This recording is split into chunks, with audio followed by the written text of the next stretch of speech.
Imagine the most powerful weapon ever forged, created in the heart of a dying star by master craftsmen who could bend reality itself. Tonight, you'll discover how a simple act of mischief led to the creation of Mjolnir, the hammer that would shake the 9 realms. How doing everything he could to break the craftsman's concentration. At the crucial moment when Atri was binding the head to the handle with threads of magic itself, Loki bit him hard on the eyelid. Atri flinched, just slightly, and his hand slipped by perhaps a fraction of an inch. It was the smallest possible error, but in the precise work of magical crafting, even the smallest error could have consequences. When the binding was complete and Atri held up the finished hammer, both brothers stared at it in dismay. The head was perfect, the most perfectly crafted piece of metal in the history of creation. But the handle was slightly short. Not enough to make the weapon unusable, but enough to make it less than the absolute perfection they had intended. "It's still magnificent," Brock declared, hefting the hammer and feeling its perfect balance. "Despite the flaw, it will be the most powerful weapon ever created. It will never miss its target. It will never fail to return to its wielder's hand, and its strike will level mountains." "But it's not perfect," Atri said sadly. "That cursed fly broke my concentration at the worst possible moment." Loki, back in his normal form and trying to look innocent, said nothing. The competition was judged in the Great Hall of the Sons of Ivaldi, with representatives from both workshops presenting their creations to Thor and Loki for evaluation. The Sons of Ivaldi presented their works first. The golden hair they had crafted for Sif was beyond beautiful. It flowed like liquid sunlight and responded to the slightest breeze with movement so natural it seemed to be alive. When they demonstrated its properties by having one of their assistants wear it, the hair glowed with warm light and moved as if it were breathing. The spear they had crafted was a work of art that transcended mere weapon-making. Its point gleamed with stellar fire, and when thrown at a target across the workshop, it flew straighter than thought itself and embedded in the exact center of the mark with a sound like singing crystal. The ship was perhaps the most impressive of all. Though only a small model in the confines of the workshop, they demonstrated its properties by having it sail through the air itself, moving between objects as if navigating between realms, its crystalline sails billowing with power that made the very air sparkle. But when Brock and Atri presented their works, even Loki had to admit they were magnificent. The golden boar ran through the air above the workshop, its bristles trailing light like a comet's tail, its speed so great it was barely a golden blur. The ring they had crafted hummed with power that promised unimaginable wealth to its owner. And the hammer. When Brock lifted the hammer, the very air around it seemed to thicken with potential energy. Though the handle was indeed shorter than originally intended, the weapon radiated power that made every god present take an involuntary step backward. "This hammer," Brock announced, his voice carrying the pride of a craftsman who knows he has created something truly special, "will be known as Mjolnir. It will never miss its target, no matter how distant or how fast-moving. It will strike with the force of lightning itself, and thunder will follow in its wake. When thrown, it will always return to the hand of its wielder. And," he paused dramatically, "only one who is truly worthy will be able to lift it." To demonstrate, he handed the hammer to Eitri, who immediately dropped it as if it had burned him. The weapon fell to the workshop floor with a sound like a thunderclap, creating a small crater in the stone. "I am not worthy to wield it," Eitri explained, breathing heavily. "The magic we have woven into it will choose its own master, someone whose heart is pure, whose courage is absolute, and whose dedication to protecting others is unquestioned." All eyes turned to Thor, and the thunder god felt a strange pull in his chest, as if the hammer was calling to him across the workshop. Slowly, hardly daring to hope, he approached the weapon. As his fingers closed around the shortened handle, a shock of power ran through him unlike anything he had ever experienced. The hammer felt like an extension of his own arm, perfectly balanced, responsive to his slightest thought. As he lifted it, lightning crackled between his fingers and thunder rolled through the workshop, despite the fact that they were deep underground. "Mjolnir," Thor whispered, and the hammer hummed in response, resonating with the sound of distant storms. The competition was over. While the works of the Sons of Ivaldi were magnificent, the hammer was clearly the superior creation.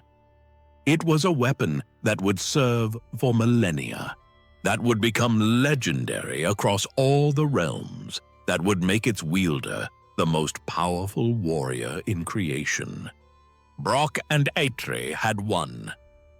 Loki's face had gone chalk white as the reality of his situation sank in. The dwarf brothers approached him with expressions of barely contained glee, and Brock was already sharpening a knife that gleamed with the same stellar fire as the spear point. "Time to collect our prize!" Eitri rumbled, reaching for Loki's neck. But Loki stepped backward, holding up one finger. Ah! Remember our contract, brothers. You have won the right to take my head, yes, but you agreed you cannot touch my neck. And where, precisely, does my head end and my neck begin?" The dwarf brothers stopped, confusion replacing glee on their faces. "Your head," Brock began, "ends where my neck begins. Yes," Loki continued smoothly, "but I maintain that my neck is part of my body, not part of my head. Therefore, you cannot take my head without also taking part of my neck, which violates our agreement."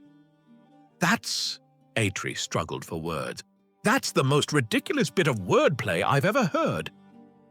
"Nevertheless," Loki replied, his confidence returning as he realized his gambit was working, "it is the agreement we made. You may have my head, but you cannot touch my neck to get it." The dwarf brothers conferred lowly, carefully, afraid that any sudden movement might cause her to flee. She looked up at his approach, and Thor's heart broke completely at the sight of her tear-streaked face.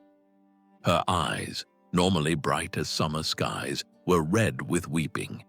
Her beautiful features, which had never known anything but joy and contentment, were twisted with grief and shame. "Thor," she whispered, her voice like the last notes of a song dying in the wind, "do not look upon me. I am hideous now, ruined beyond repair." But Thor knelt before her, his massive frame folding down until he was at her eye level, and with infinite gentleness, he took her trembling hands in his own. His hands, which had crushed giants and shattered mountains, held her fingers as if they were made of the most delicate glass. "My love," he said, his voice soft but carrying an undertone of barely controlled rage that made the ground beneath them vibrate slightly. "You could never be anything but beautiful to me. Tell me what has happened. Who has done this to you?" Sif's lower lip trembled as she tried to speak. I fell asleep in the garden yesterday evening. The sunset was so beautiful, and I was so peaceful among the flowers. When I woke this morning, she gestured helplessly to her bare head. My hair was gone. All of it. Cut away while I slept. The temperature around Thor began to drop as divine fury built in his chest like a brewing storm. Frost actually began to form on the nearby flowers, and the air itself seemed to thicken with the pressure of an approaching thunderstorm. Who? The single word emerged from Thor's lips like the crack of lightning splitting a summer sky. Who would dare commit such an outrage? Before Sif could answer, a familiar voice drifted across the garden, light and mocking, carrying a tune that sounded almost cheerful. It was a voice that both Thor and Sif knew well, too well. "Oh, what a beautiful morning! Oh, what a beautiful day!" the voice sang, coming closer with each note. "I've got a beautiful feeling. Everything's going my way." From behind a hedge of silver-leafed bushes that grew crystal berries like tiny chandeliers stepped Loki Laufeyson, the trickster god, the lie-smith, the silver tongue. He was, as always, immaculately dressed in robes of green and gold that seemed to shift and change pattern as he moved, as if woven from liquid emerald and molten gold. His lean frame moved with the fluid grace of a cat stalking its prey, and his angular features were arranged in an expression of perfect innocence. His black hair, sleek and perfectly styled, caught the light of Asgard as he approached, and his green eyes sparkled with barely suppressed mirth. In his long, elegant fingers, he twirled something that caught the light, something golden that glimmered and flowed like captured sunlight. Thor's eyes focused on the object in Loki's hand, and his divine mind, still reeling from shock, slowly began to piece together the truth. The golden strands that Loki was playing with, weaving through his fingers like a cat toying with yarn, were unmistakably familiar. They were Sif's hair. The realization hit Thor like a physical blow, and the thunder god rose to his full, towering height. The air around him began to crackle with actual electricity, and his eyes blazed with a fury of storm clouds, heavy with lightning. The ground beneath his feet cracked and split from the sheer force of his rage. "Loki!" The roar that emerged from Thor's throat was no longer human, no longer even divine in any recognizable sense. It was the voice of the storm itself, the sound of thunder rolling across the sky, the crack of lightning splitting ancient oaks. Every bird in the gardens took flight in terror, and every flower within 50 feet wilted instantly. Loki's expression of innocence faltered for just a moment, his green eyes widening slightly as he registered the sheer magnitude of Thor's fury. But then his familiar smirk returned, and he raised one hand in a gesture of mock surrender.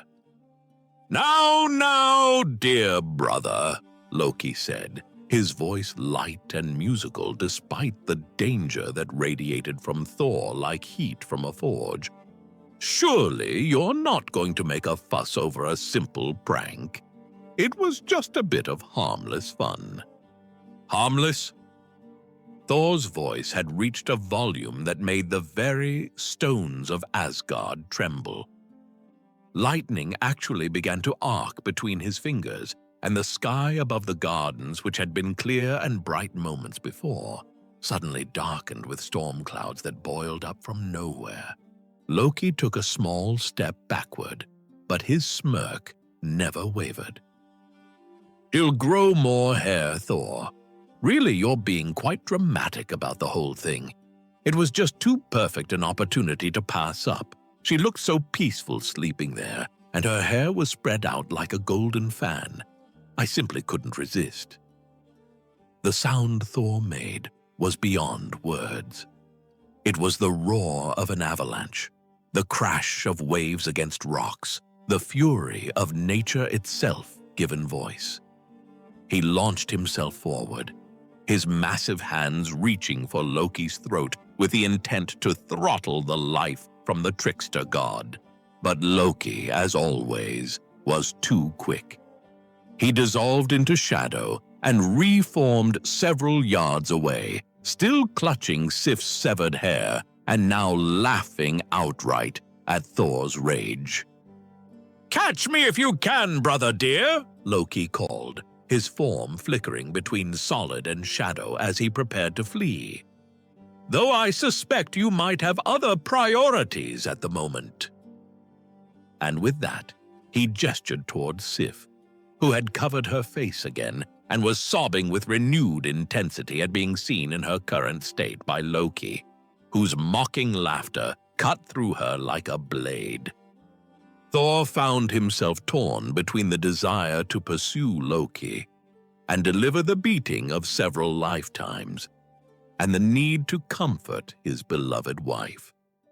Love won out over rage, though just barely, and he turned back to Sif, gathering her gently into his massive arms.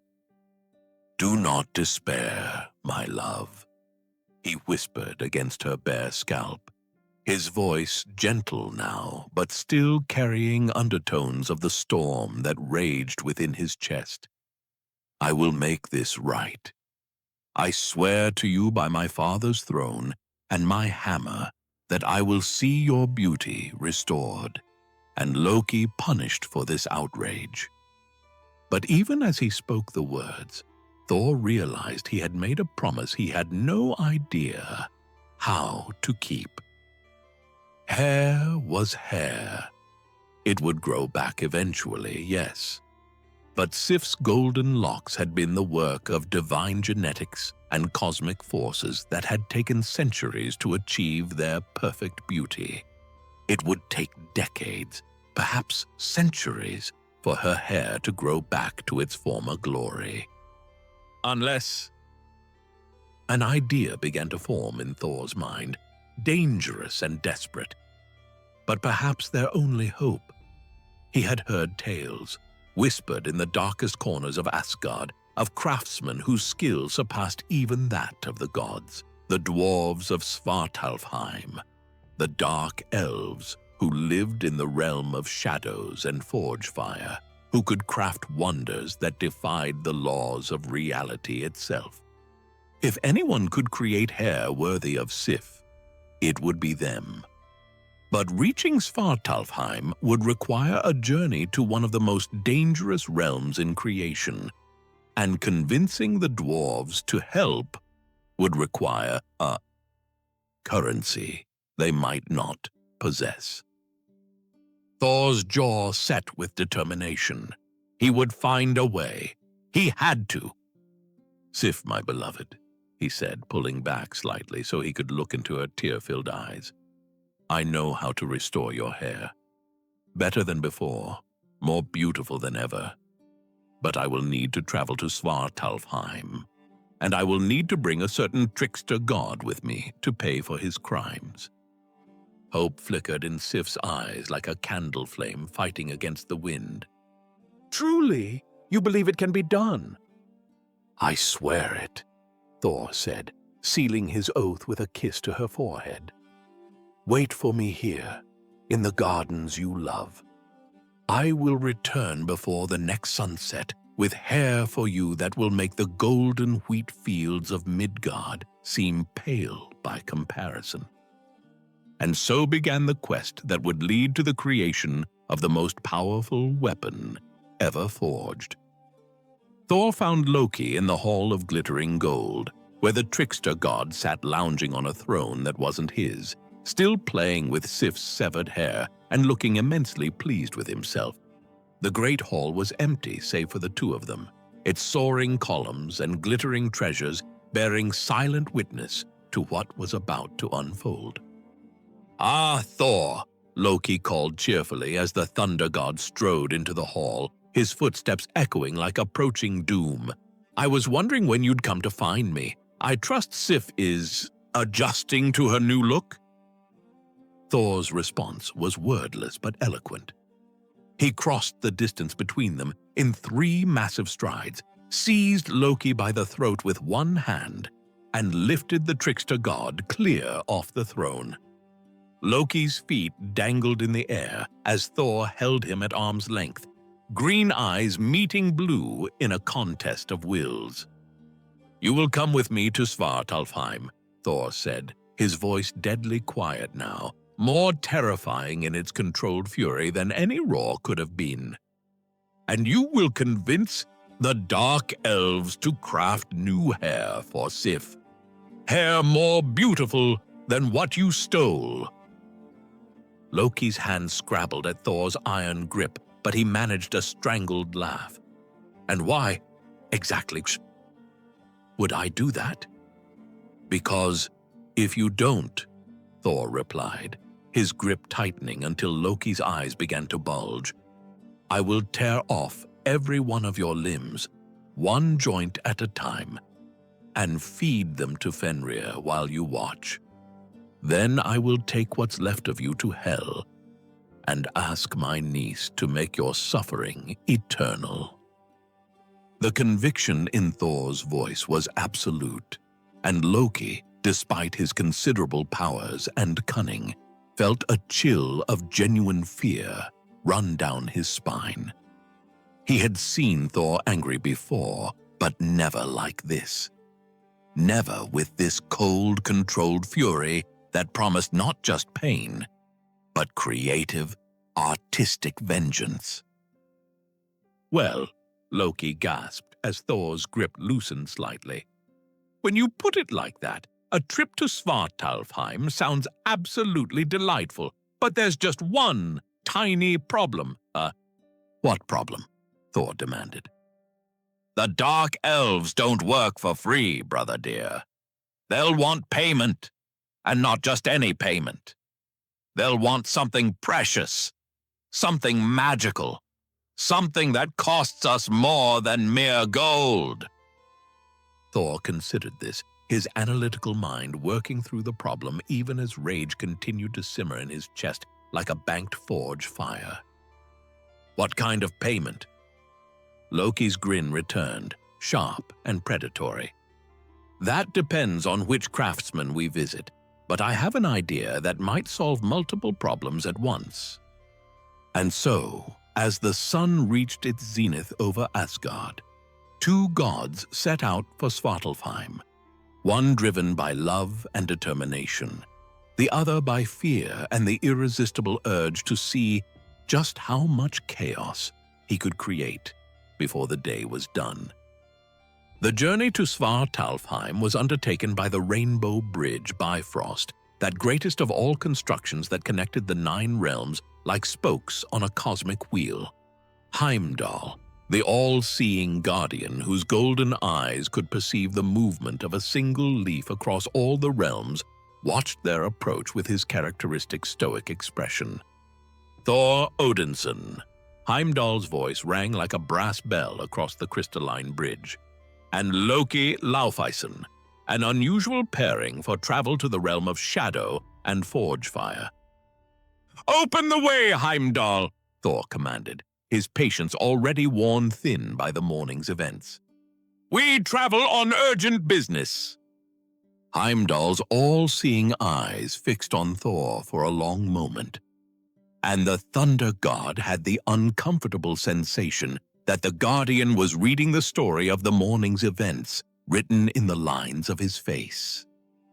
"The Lady Sif's hair," Heimdall said simply. "Yes, I see the necessity. But be warned, Prince of Asgard. The Dark Elves are not the only craftsmen in Svartalfheim. Choose your allies carefully, for the dwarven folk are proud and easily offended, and their grudges burn longer than their forge fires." "Noted," Thor replied curtly. "Now open the way." The rainbow bridge flared to life with power that made the air itself sing with harmonic frequencies beyond mortal hearing. Reality bent and twisted as the cosmic machinery of the bridge engaged, opening a pathway through space and dimension that would carry them instantly across the void between worlds. The transition from Asgard to Svartalfheim was always jarring. Where Asgard was all light and gold and crystalline beauty, Svartalfheim was a realm of shadows and red forged light, of labyrinthine tunnels carved through living rock, and the constant sound of hammers ringing against anvils. They materialized in the great cavern that served as the realm's primary entrance, a space so vast that its ceiling disappeared into darkness above. The air was thick with the scent of hot metal and coal smoke, and the sound of countless hammers working countless forges created a rhythm, like the heartbeat of the world itself. Dark elves moved through the shadows like living pieces of the darkness itself, their forms barely visible except for the occasional glint of silver jewelry or the glow of their pale eyes. They were master craftsmen, every one of them capable of forging wonders that even the gods could not fully understand. "Now," Loki said, his voice barely audible above the industrial symphony that surrounded them, "we need to find the Sons of Ivaldi. They're the finest craftsmen in all of Svartalfheim, and if anyone can create hair worthy of Sif, it's them." They made their way through the winding passages of the underground realm, past workshops where sparks flew like captured stars, and the air shimmered with the heat of forges that burned with fires hotter than the heart of a sun. The dark elves they passed paid them little attention. Gods were not uncommon visitors to Svartalfheim, though they usually came seeking weapons rather than hair accessories. The Sons of Ivaldi worked in a workshop that was a marvel even by the standards of Svartalfheim. The space was enormous, with a ceiling supported by pillars of living rock that had been carved and polished until they gleamed like black mirrors. Forges lined the walls, each one burning with a different color of flame: red, blue, white, and some colors that had no names in any language of any realm. At the center of the workshop stood three figures who could only be the Sons of Ivaldi themselves. They were tall for dark elves, though still shorter than the gods, with pale skin marked by intricate tattoos that seemed to move and shift in the forge light. Their hair was white as snow, and their eyes glowed with the same pale fire that burned in their coldest forges. Thor Odinson, the eldest of the three, spoke without looking up from the delicate golden wire frame he was shaping with tools so fine they were barely visible. And Loki Laufeyson, "What brings the princes of Asgard to our workshop?" "We need your finest work," Thor said without preamble. "Hair for the Lady Sif, more beautiful than any that has ever grown on any head in any realm." Now the three craftsmen did look up, their pale eyes fixing on the two gods with interest that was almost predatory in its intensity. "Hair," the second brother mused, setting down the crystalline sphere he had been polishing. "Not weapons, not armor, not rings of power. Hair." "It's an interesting challenge," the third brother admitted, wiping his hands on a cloth that seemed to be woven from liquid silver. "We have never crafted hair before. It would need to be living, growing, responding to emotion and health like natural hair, yet more beautiful, stronger, more lustrous." "It can be done," the eldest declared, and his brothers nodded in agreement. "But the price—" "Name it," Thor said immediately. Not gold, the eldest continued. Not jewels or common treasures. We want something far more valuable. Loki stepped forward, his silver tongue already working. What if I told you that we could provide you with materials for 3 great works? 3 gifts that would cement your reputation as the finest craftsman, not just in Svartalfheim, but in all the 9 realms. The 3 brothers exchanged glances, and Thor could practically see the gears of their minds working, calculating possibilities and potential. 3 works, the eldest repeated slowly. What materials could you provide? The hair itself will be wrought from gold, Loki continued, his voice taking on the hypnotic quality that made him so dangerous in negotiations. But not just any gold. Gold drawn from the fire of the sun itself, refined in the forges of creation. And while you work on that masterpiece, we will provide you with materials for 2 other great works that will display your skills to all the realms. The second brother leaned forward, his pale eyes glinting with interest. What materials? Loki's grin was sharp as a blade. A spear shaft carved from a branch of Yggdrasil itself, which we will commission you to tip with metal forged from the heart of a fallen star. And a ship's mast cut from the same world tree, which you can craft into a vessel that can sail between the realms themselves. Thor looked at Loki with a mixture of surprise and suspicion. These were no small promises the trickster was making. Obtaining materials from Yggdrasil would require permission from the highest authorities in Asgard, and star metal was beyond rare. But the Sons of Ivaldi were clearly intrigued. The eldest stroked his pale beard thoughtfully. Ambitious projects. Very ambitious. But yes, we accept these terms. However, and his voice took on a warning tone, we will not be the only craftsmen involved in this endeavor. What do you mean? Thor asked. Word has already spread through Svartalfheim that the princes of Asgard seek fine work, the second brother explained. Brock and Atri have heard of your visit, and they claim they can craft works superior to ours.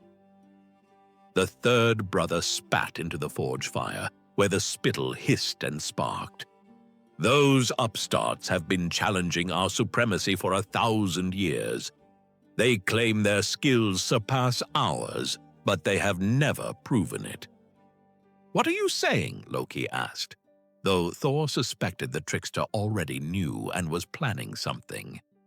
We propose a competition, the eldest declared, his eyes now burning with the fever of challenged pride. 3 works from us, 3 works from them. The gods of Asgard will judge which are superior.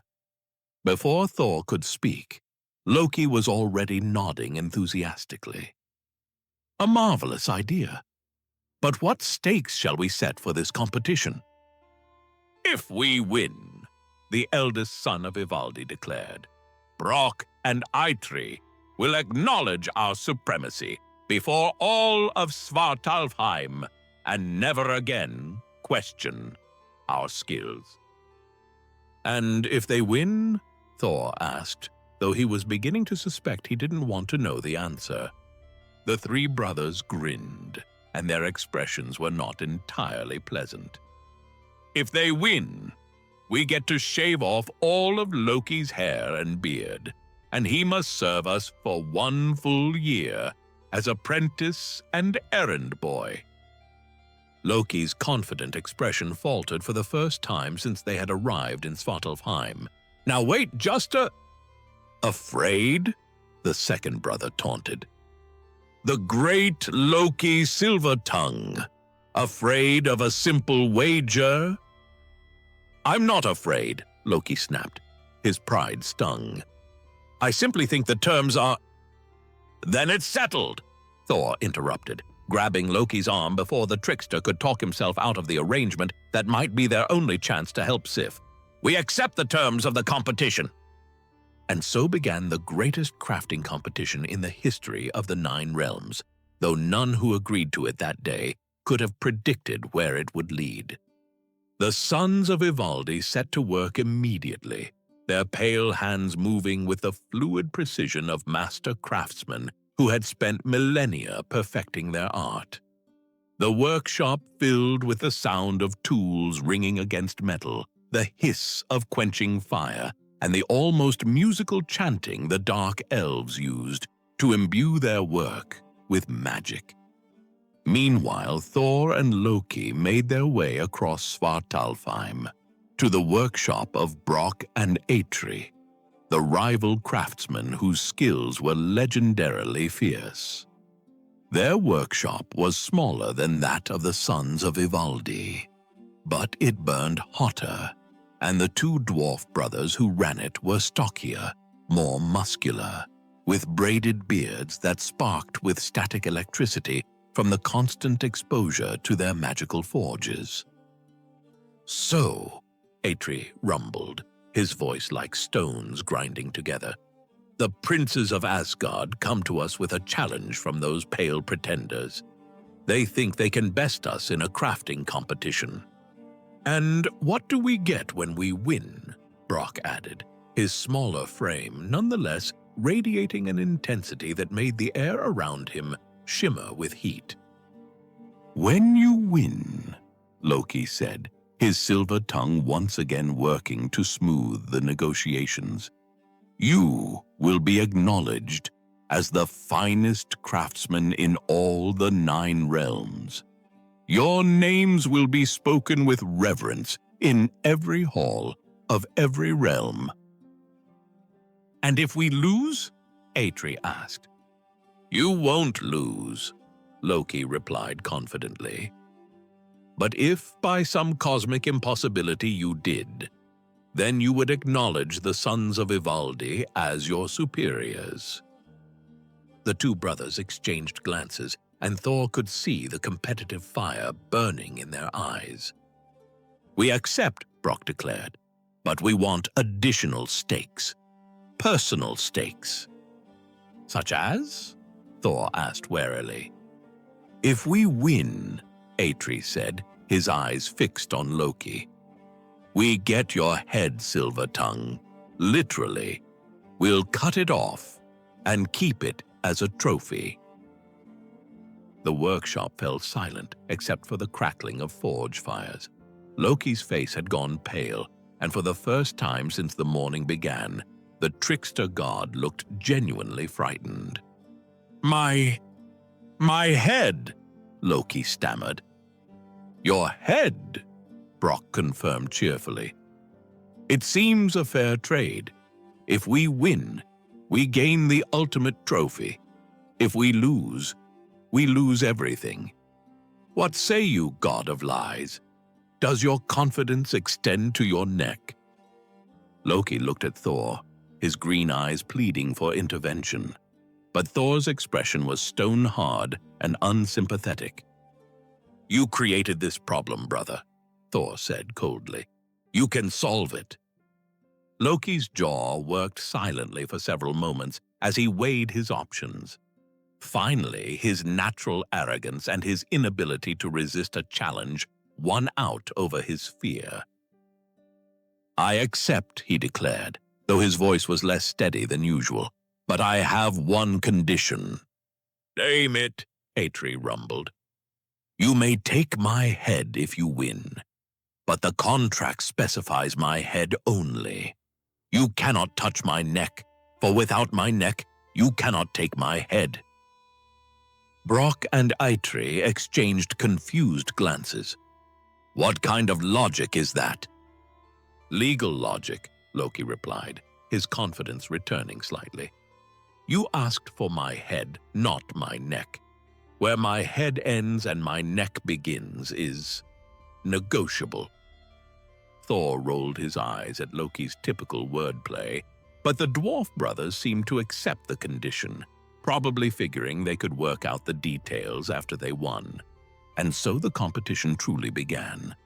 The Sons of Ivaldi worked with materials that seemed to defy the laws of nature itself.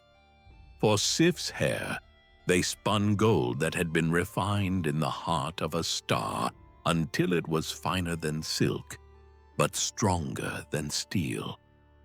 Each strand was individually crafted to respond to Sif's emotions, to grow and flow as naturally as her original hair, while shining with a light that would make the sun itself seem dim.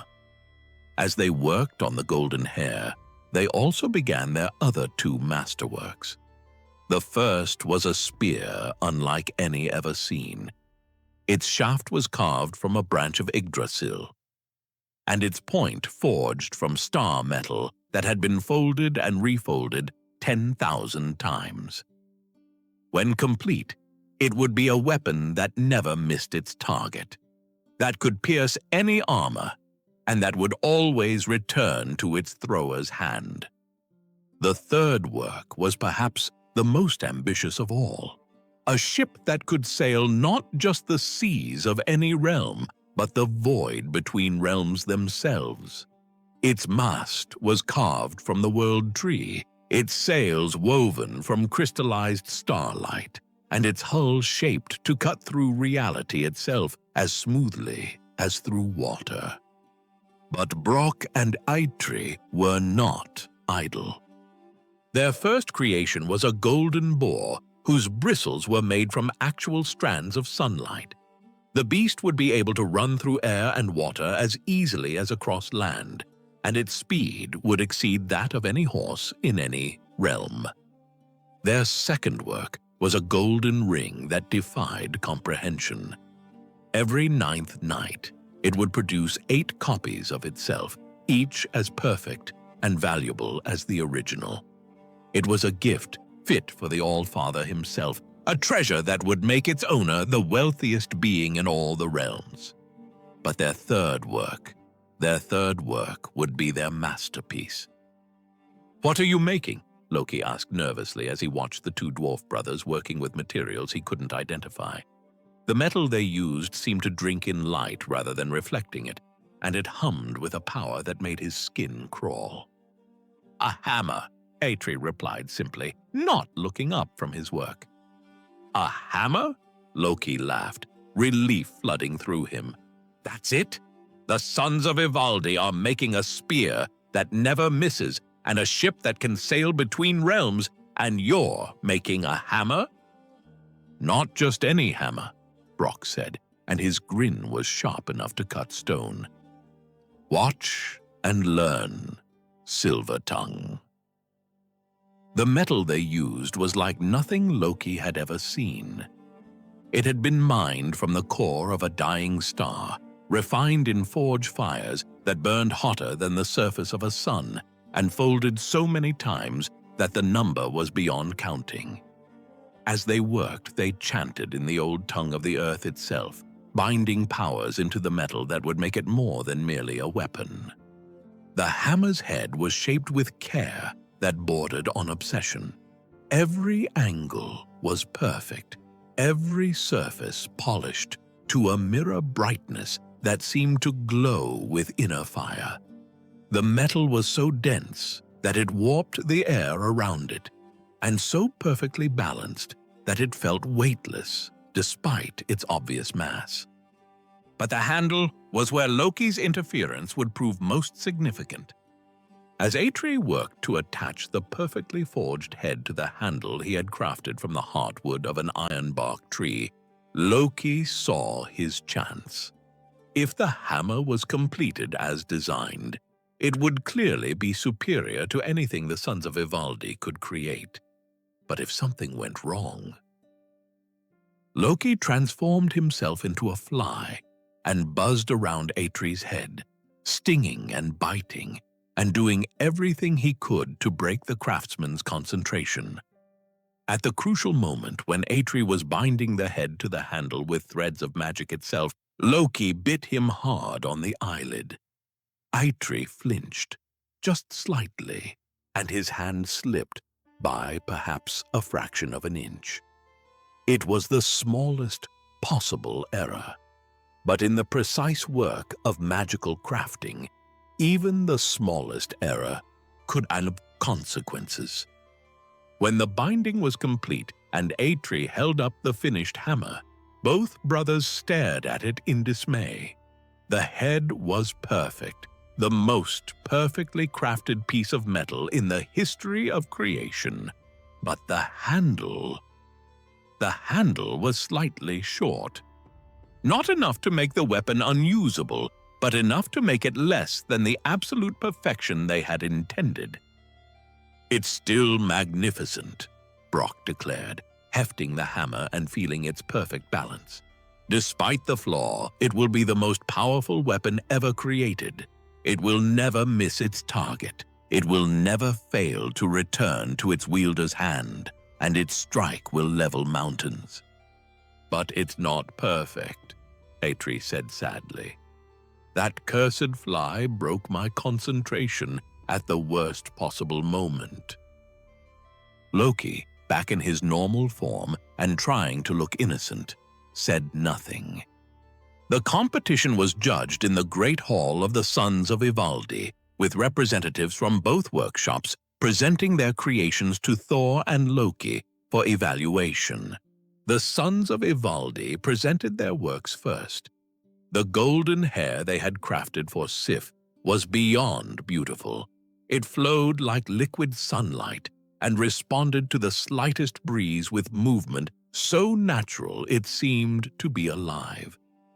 When they demonstrated its properties by having one of their assistants wear it, the hair glowed with warm light and moved as if it were breathing. The spear they had crafted was a work of art that transcended mere weapon-making.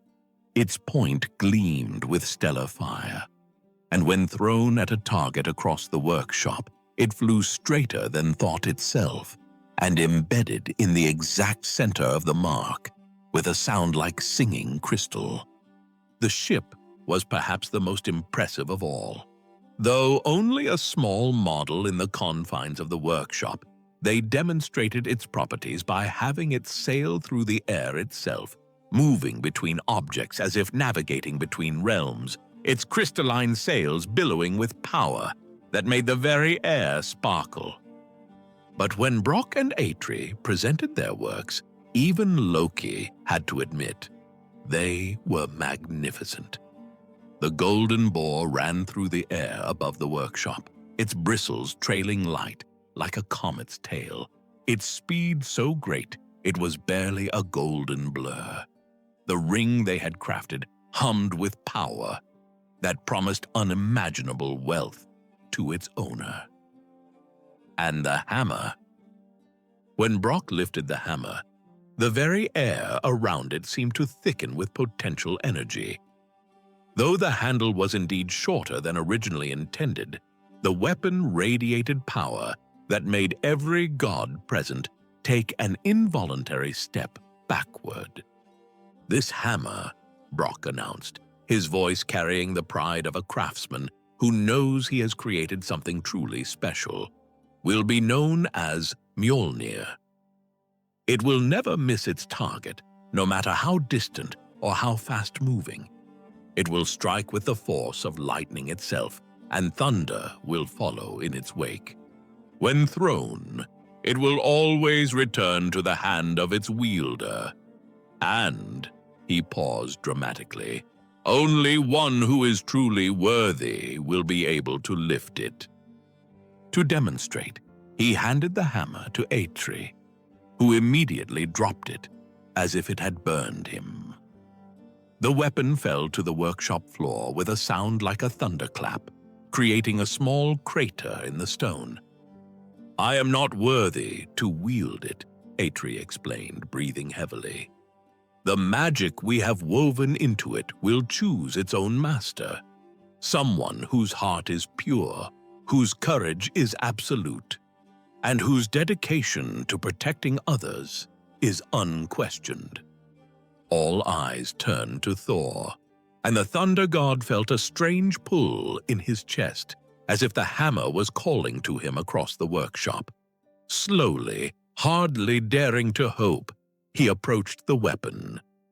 As his fingers closed around the shortened handle, a shock of power ran through him unlike anything he had ever experienced.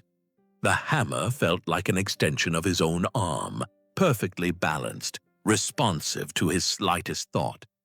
As he lifted it, lightning crackled between his fingers and thunder rolled through the workshop, despite the fact that they were deep underground.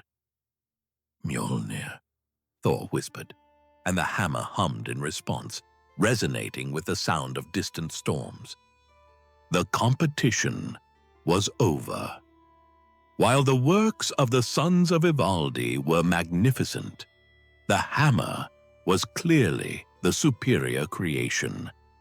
It was a weapon that would serve for millennia, that would become legendary across all the realms, that would make its wielder the most powerful warrior in creation. Brock and Eitri had won. Loki's face had gone chalk white as the reality of his situation sank in. The dwarf brothers approached him with expressions of barely contained glee, and Brock was already sharpening a knife that gleamed with the same stellar fire as the spear point. "Time to collect our prize!"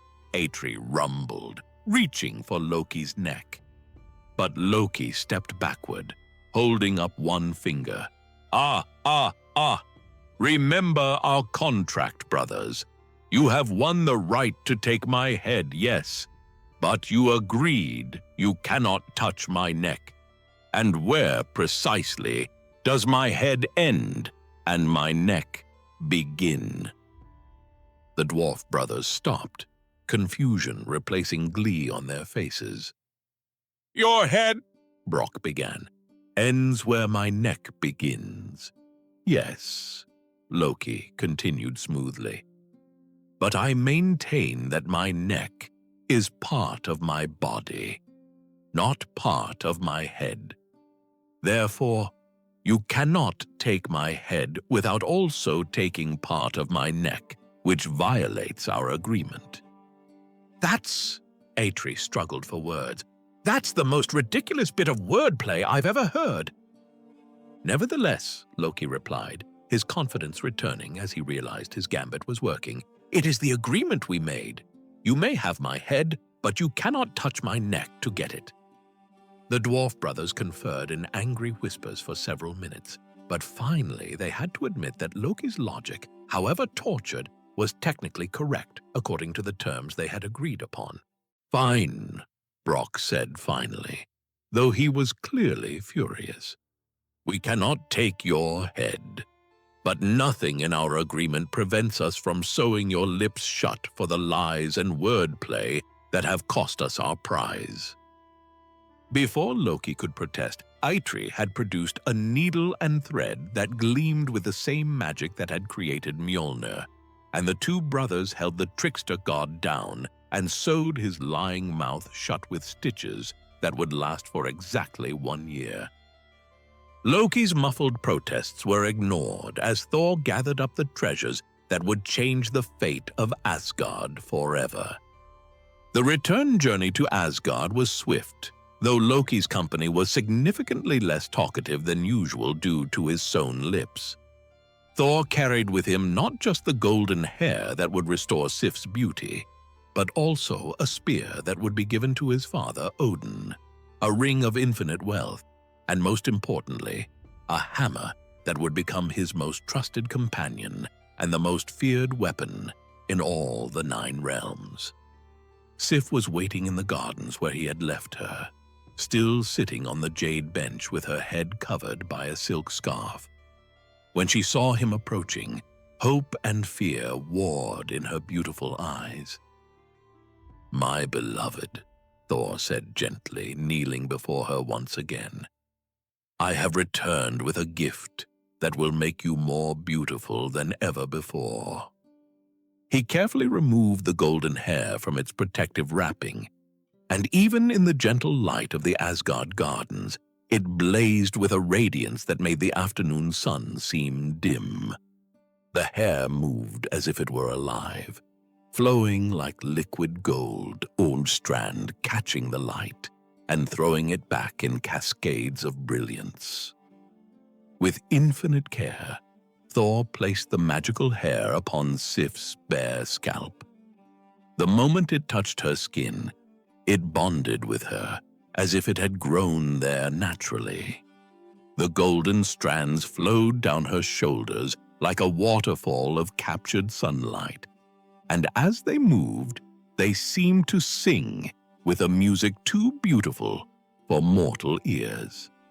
Sif looked up at her husband with eyes bright with tears of joy, and Thor felt his heart swell with love so profound it made his divine essence shine brighter. The hair was indeed more beautiful than her original locks had been. It caught every ray of light and transformed it into something approaching the divine, and it responded to her emotions with subtle shifts in color and luminosity. "It's perfect," she whispered, running her fingers through the golden strands that felt like silk but shone like starlight. "It's more beautiful than I ever dared hope." "And it will never be cut again," Thor promised, pulling her into his arms. "Not by any trickster god, not by any enemy, not by any force in the 9 realms. This I swear by Mjolnir itself." As he spoke, he held up the hammer, and Sif gasped at the sight of it. Even though she was a goddess herself, she could feel the power that radiated from the weapon like heat from a forge fire. "What is it?" she asked. "My new hammer," Thor replied, hefting Mjolnir and feeling again that perfect sense of rightness, as if the weapon had been made specifically for his hand. "Mjolnir, it will never miss its target, never fail to return to my hand, and it will serve as proof that the dwarf brothers of Svartalfheim are the finest craftsmen in all the realms." That evening, in the great hall of Asgard, Thor presented his father Odin with the spear Gungnir, and the All-Father accepted it with the gravity befitting such a magnificent gift. The ring Draupnir was likewise received with royal approval, for Odin understood the value of infinite wealth in maintaining the prosperity of Asgard. But it was Mjolnir that truly captured the attention of all who saw it.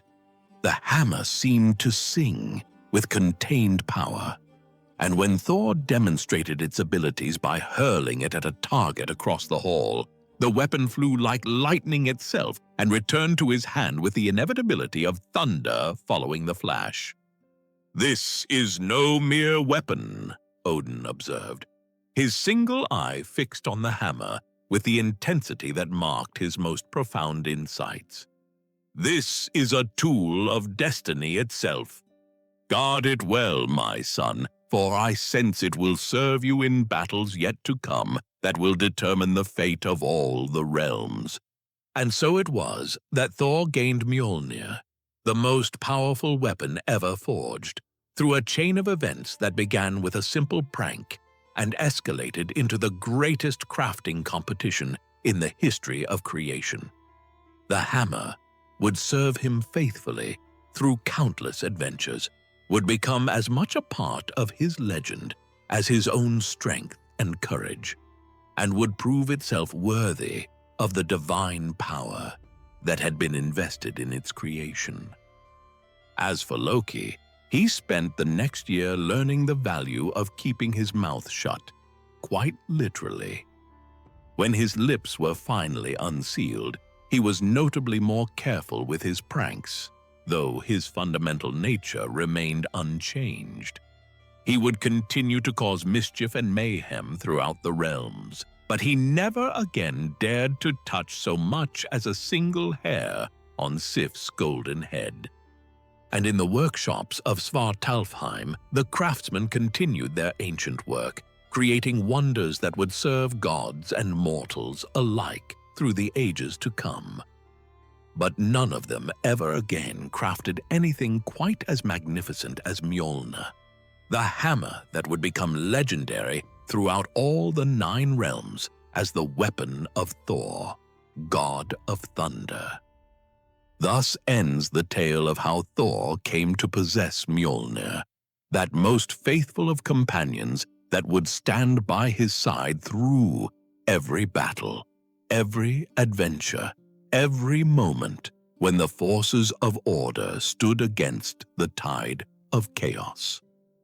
From a morning's cruel prank grew a legend that would echo through the ages, proof that even from the depths of mischief and malice, great good could arise through courage, love, and the determination to make things right. But this is just the beginning of Mjolnir's legend. Join us next time as we explore another tale from the Norse cosmos. The story of Sif's golden hair and the jealous goddess who sought to steal its radiance, leading to a quest that would take Thor to the very edges of creation itself.